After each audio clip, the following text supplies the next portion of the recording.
We're going to hear about building a premium brand, and we're going to hear from Dean. Nice to see you again, Dean. Hey Ben. So you've got quite a brand that's growing. It's got a really nice reputation for a network of premium marinas. Let's hear a little bit about how you actually develop that brand and grow it, its reputation, that kind of thing. Sure. Well, thank you.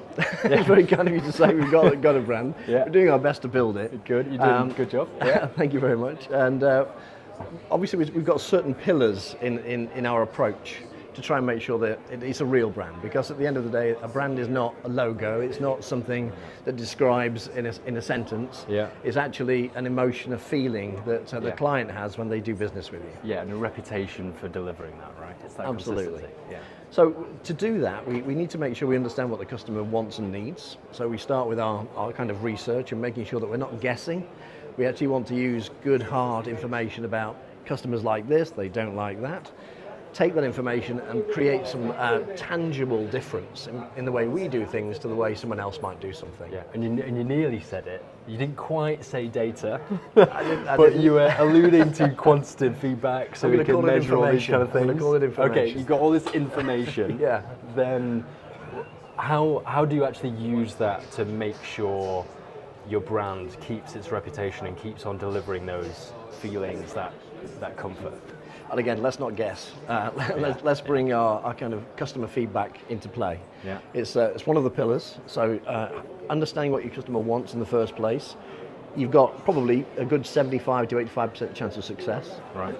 Executing something that's tangibly different, noticeably different by the client. To other brands, or past experiences, and just be that. To the previous more, or? experience they had. Right, okay. So if they're talking bathrooms, let's use bathrooms as an example. Yeah. Everybody has to use a bathroom in a marina. They'll give us feedback about cleanliness, look, feel, etc. Yeah. It sounds really, really super simple, but maybe it's about the humidity. So Right. we'll take a little look at the humidity in a particular facility, and we'll adjust it to see, it might be drier air they want, it might be cooler air, it might be warmer air. Yeah. We'll take that into consideration, we'll make a tangible difference, and then we'll measure the feedback post that action. So it's about comparing against what you were doing before, against what you're doing today. If it wasn't successful, then we know we didn't hit the spot. Yeah, but it's a one-off, so it's an isolated occasion, that's okay, before you apply it across all these network of marinas. But if there's an improvement, then you can actually take that small step and continue building the brand. And take it group wide. Yeah, absolutely. Anything we learn in one property will be immediately sent to all of the properties. So we're trying to improve every day. Yeah. We use bathrooms as an example, but there are 100 touch points. There's the It's way all across the marina. Yeah. Yeah, there's the way we give statements, for example, for your account. Right. We may not be clear enough. So if we get that feedback, we'll add some clarity, and that will apply to the entire group across our operation system. Yeah. And do you find, with being different cultural backgrounds, different locations, do you find one approach might work really well in a certain location, but not in others? I think what we've really found is that there is definitely cultural differences between countries, obviously, stating the obvious. Yeah, we experienced those, yeah. There are cultural differences between locations, but the one big consistency is that boaters are boaters. Right. So if you're boating in Spain, or you're boating in Greece, or you're boating in Turkey or the UAE, you're going to be using a boat. You're going to have the same challenges. Your human requirements are pretty similar.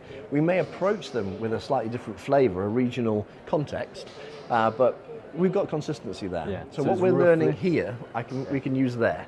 Right, okay, because boaters are generally a very similar demographic. They generally have pretty similar wants.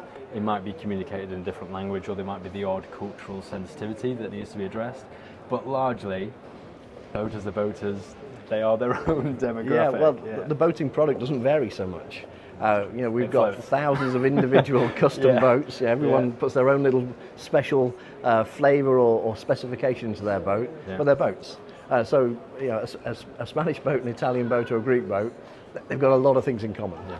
And to wrap up, let's look forward. So, to continue this brand development, what kinds of things are you looking at to implement or to focus on in the next few years? So we need to be known for something. Obviously, the fact that you can cruise on all these wonderful marinas and do so with a scheme like Happy Birthdays, where we're giving you reciprocal berthing free of charge, gives you something to be known for.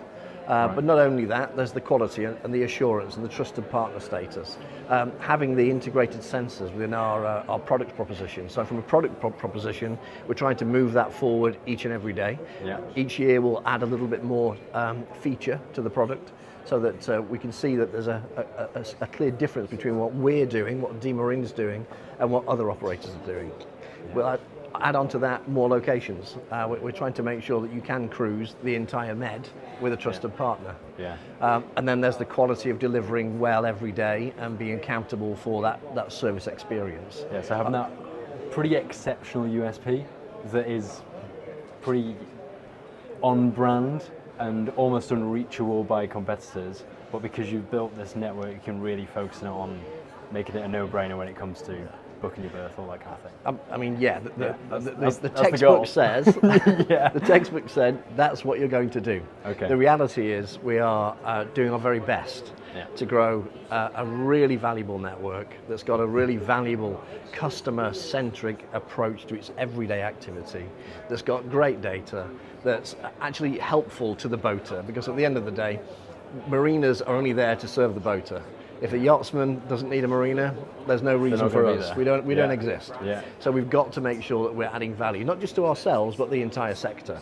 Hopefully, what we're doing helps others as well. Hopefully, what we're doing gives others an opportunity to at least think about their propositions or challenge their own propositions. We are part of a fairly small sector.